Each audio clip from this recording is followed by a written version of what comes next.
it's finally here. My Studiologic SL MKII. Many thanks to B4 Distribution for that. I'll link them for you below. They kindly helped me get this unit really quickly. And now I'd say let's just quickly unbox it, then set it up on the stand, which by the way isn't an Ultimate, but the affordable Millennium version from Thomann. And then we'll just compare it with the old SL, which I've had here for several years now, though it was gone for a while. And yeah, we'll just take a look. The packaging is just as you'd expect. Here's the power supply and a little CD, probably with instructions. And now let's just take it out of there. Let's carefully move the box completely out of the frame for now. All right, here's the power supply. We'll take a look at that later. What I don't know right now is that there's no foot pedal included. Is that because I got it directly from the distributor? Is it usually included? I'll double check that and report back. Today, we'll start by taking a look at the exterior comparison, try out the keyboard without any sound, and in the next video, we'll see how it works with the computer and how the menu navigation differs. Let's take a look at the whole thing. We'll start here on the left. The one on the bottom is the MK one. Here we see the pitch stick, which recenters itself from all directions. Then here we see one that only recenters left and right. Up and down, it stays in place, and it's completely free moving. On the new MK2, we only have two. This one here, again, recenters itself just like the one on the left, and this is just a stick for moving back and forth, similar to the Morph wheels. I think it was similar on the Numa. The display on the MK one is really just a display, the knob and 3 buttons with which you set everything, and that's it. So up here it looks a bit more like on the Numa. Here we have the knob, which is now on the other side of the buttons. We have 3 buttons for operation here and 3 buttons for operation here. Then we have 3, as far as I know, assignable controllers, which you can also press. Here we have a transport section, and here again A and B, with which you can do something. That's for the zones, because it apparently also works better together with the Numa Player 2. Let's take a look at the back sides. The keyboard is positioned a bit awkwardly here, I just noticed. Here we have the power supply, then MIDI in here, and 2 MIDI outs.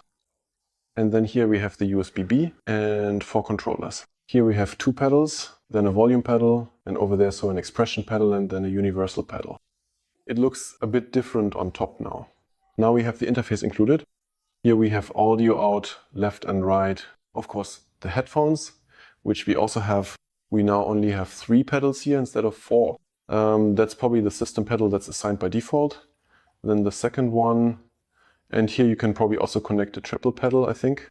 We'll have to figure all that out. Then here we only have a simple MIDI in-out, no longer the large 3-port block. Here's the power switch and USB-C instead of USB-B. What I don't know yet is whether you can connect the mix face directly like you could before. Now let's take another look at the mounting rail here, because I was told this one is different. And when I reach in there, yeah, the spacing does feel a bit different here. I think this one here is more like the Numa, and this is like the old. The keyboard this is the old TP100, and up here is the TP110, which we also know from the Numa. I've played on that one several times already. What can I say? It definitely feels a whole lot higher quality, in my opinion. I never really warmed up to it. To be honest, it's okay, but that's about it. And the one up top is just really good.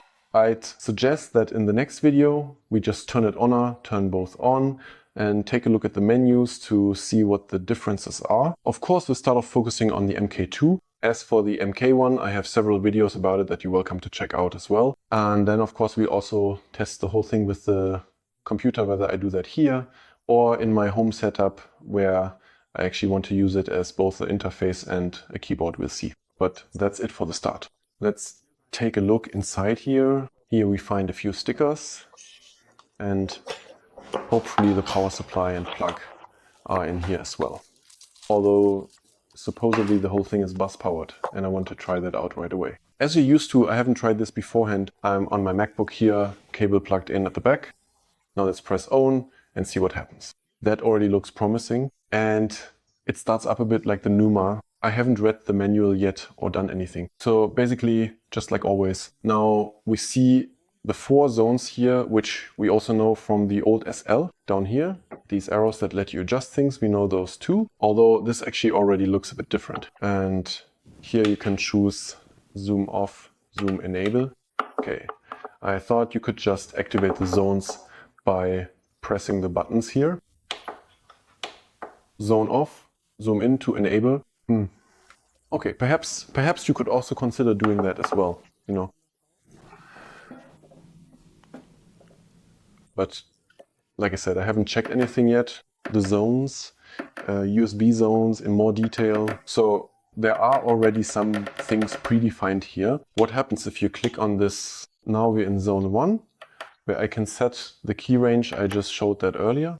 So if I click here, zone 1, okay, now I'm in zone 2, now zone 3, now zone 4. If I click here again, they're all on as well. Okay, so you can turn them on and off there. Here you can assign the controllers, which is pretty nice.